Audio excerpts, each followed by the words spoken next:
प्रभात पुरुष विजु पट्टनायक आज जन्म जयंती किंतु बड़ दुखर कथा परितापर कथा महांगारे विजु बाबू प्रतिमूर्ति बेक कटा जा जड़े प्रभात पुरुष विजु बाबू खाली ओडिशार संपत्ति नुह से भारतर संपत्ति तेणु भली महान व्यक्ति बेक काटिबा जो लोक आपको काटी जो कांड करा एथिरे बीजेपी नेता बुलू प्रधान हाथ अच्छी बीजेपी विधायक बुलू प्रधान टोका मान लगे काली राति विजु बाबू प्रतिमूर्ति बेक काटी धर्मेंद्र प्रधान बल बलियान बुलू प्रधान बाली माफिया खड़ी माफिया प्रगाढ़ डकायत से अरे तू राजनीति करचु ठीक तू विधायक कलु ठीक विजु पट्टनायक महान व्यक्तित्व से ओडिशार संपत्ति तू लोक लगे बेक काटिदेबू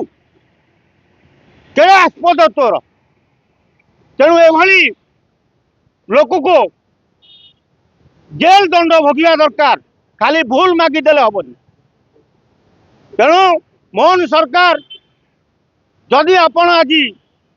विजु बाबू जयंती महानंबर पालुंट आग बुलू प्रधान स्टेप नियंतु बुलू प्रधान विधायक होगला बोली कौन इंद्र होगला विजु बाबू बेक काटब तेणु आप जदि पदक्षेप नि जाए ताले भारी परिस्थिति जटिल हम ताने बीजेपी चाहूँगी ओडिशा भितर दल दल हो गंडगोल हो ताने गंडगोल कर गोटे आगू देखा जा विजु बाबू बेक काटिबा अर्थ ओडिशार जनसाधारण 4.5 कोटी ओडिया आघात दे तेणु ओडिशार लोक मैंने विजु बाबू बेक कटिबा जानला परे उत्त्यक्त हो पड़ तेणु ताकू जदि ठीक भाव तदारख करी बुलू प्रधान को दंड न दि जाए ताले ओडिशार घरे घरे गंडगोल हवा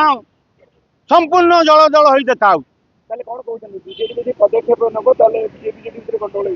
बीजेपी पदक्षेप कौन नब जनसाधारण पदक्षेप ने बाहर विजु बाबू कौन खाली बीजेडी संपत्ति विजु बाबू होती भारत वर्षर संपत्ति सारा ओडिया संपत्ति प्रभात पुरुष सी तेणु